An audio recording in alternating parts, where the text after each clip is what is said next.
میری عزیز بہنوں اور محترم سننے والوں، آج ہم ایک ایسی سچی بات کرنے جا رہے ہیں جو دل کو چھو لے گی۔ کیا آپ نے کبھی سوچا کہ حضرت عائشہ صدیقہ رضی اللہ تعالیٰ عنہ، جنہیں اللہ نے نبی کریم صلی اللہ علیہ وآلہ وسلم کا بے مثال قرب عطا فرمایا، جنہوں نے دین کا سب سے نازک علم براہ راست آقا علیہ السلام سے سیکھا، وہ کیوں اولاد سے محروم رہیں؟ کیا ان کے دل میں یہ تمنا نہیں جاگی ہوگی؟ کیا انہوں نے کبھی آقا علیہ السلام سے یہ سوال نہیں کیا ہوگا؟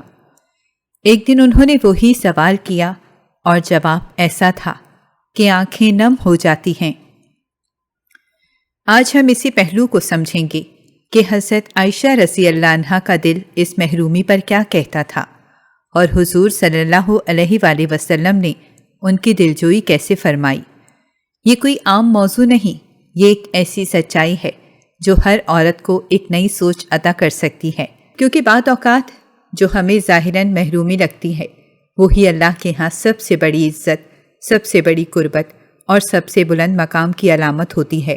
میری عزیز بہنوں، اللہ جسے چاہے چن لیتا ہے، اور جب وہ چنتا ہے تو پھر اس کی ہر تقدیر، ہر راستہ اور ہر مقام خاص ہو جاتا ہے۔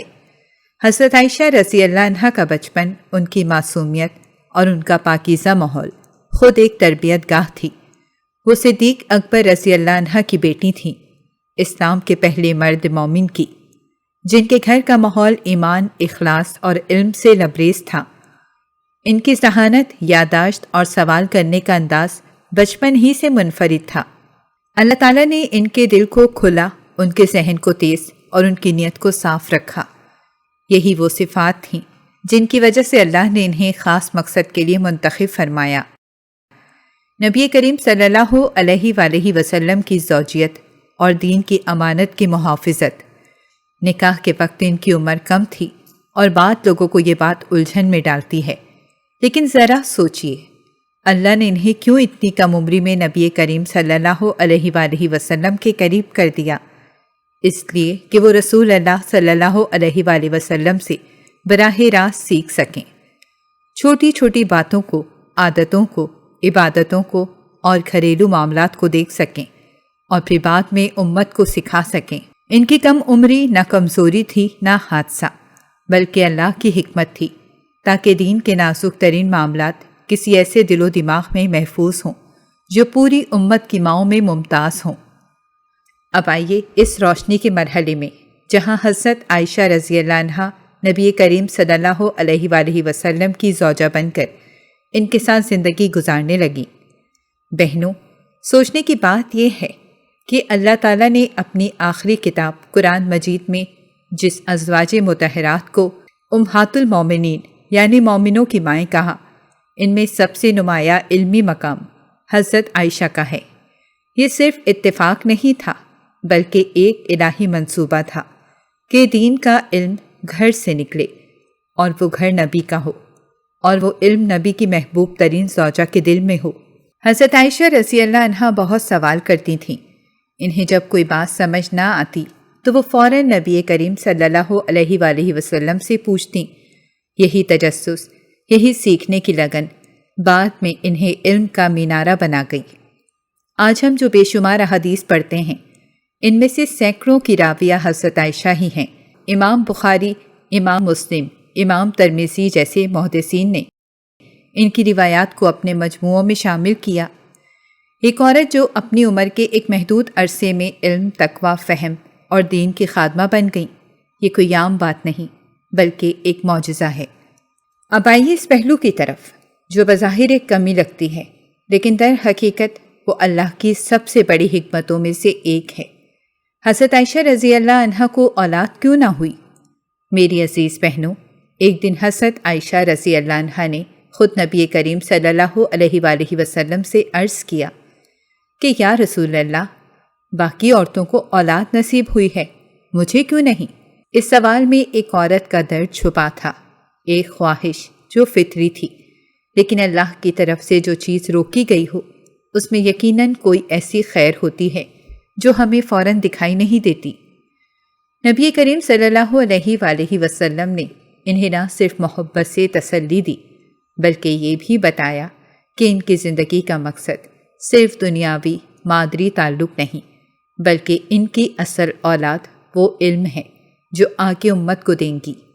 حضرت عائشہ نے اپنی کنیت ام عبداللہ اپنے بھانجے حضرت عبداللہ بن زبیر رضی اللہ عنہ کے نام پر رکھی، اور امت کے دلوں پر وہ آج بھی ام المومنین کی حیثیت سے زندہ ہیں۔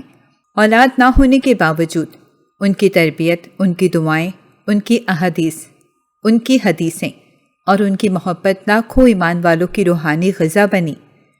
میری محترم سننے والوں، اس مرحلے میں ہم ایک جذباتی منظر دیکھتے ہیں جب حضرت ماریہ قبطیہ رضی اللہ عنہا کے ہاں نبی کریم صلی اللہ علیہ وآلہ وسلم کے صاحبزادے حضرت ابراہیم رضی اللہ عنہ کی ولادت ہوئی۔ تمام ازواج میں ایک خوشی کی لہر تو تھی، لیکن حضرت عائشہ رضی اللہ عنہا کے دل میں ایک حسرت بھی جاگی۔ وہ دیکھ رہی تھیں کہ حضور اکرم صلی اللہ علیہ وآلہ وسلم کو باپ بننے کی خوشی نصیب ہوئی، اور وہ اس لمحے کا حصہ بننا چاہتی تھیں۔ ایک موقع پر رسول اللہ صلی اللہ علیہ وآلہ وسلم حضرت ابراہیم کو لے کر حضرت عائشہ کے پاس آئے اور فرمایا، اے عائشہ، دیکھو تو صحیح، کیا یہ میرا عکس نہیں؟ حضرت عائشہ نے دل پر جبر کرتے ہوئے جواب دیا، مجھے تو کچھ خاص مشابہت نظر نہیں آتی۔ یہ کوئی حسد نہ تھا، بلکہ ایک فطری انسانی جذباتی کیفیت تھی۔ ایک عورت جس نے رسول اللہ کی محبت، علم اور قربت پائی، اس کے دل میں ماں بننے کی چاہت کیسے نہ جاگتی؟ مگر دیکھیے، حضرت عائشہ نے اس حسرت کا شکوہ نہیں بنایا، بلکہ وہی محبت کے جام پی لیے اور صبر کا دامن تھامے رہیں۔ یہی ان کا مقام بلندی ہے۔ اللہ نے ان کے دل کو سکون دیا اور اس کے بدلے انہیں وہ مقام عطا فرمایا جو کسی اور کو نصیب نہ ہوا۔ اب ہم اس آخری مرحلے میں داخل ہو رہے ہیں جہاں حضرت عائشہ رضی اللہ عنہا کا روحانی مقام ظاہر ہوتا ہے۔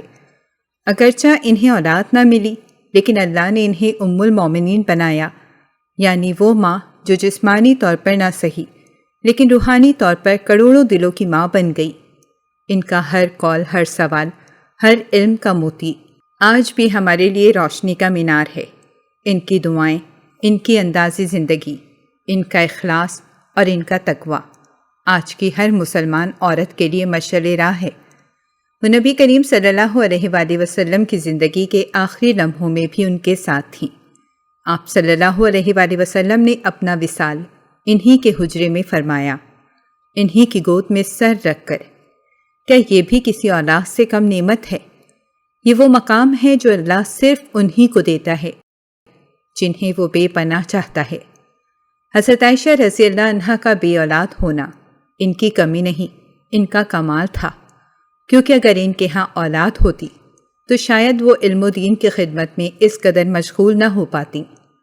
اللہ نے انہیں چنا تاکہ وہ پوری امت کی ماں بن سکیں، اور وہ آج بھی ماں ہیں، کیونکہ ان کی حدیثیں، ان کی باتیں، ان کی دعائیں آج بھی ہماری زندگیوں کو سنوارتی رہی ہیں۔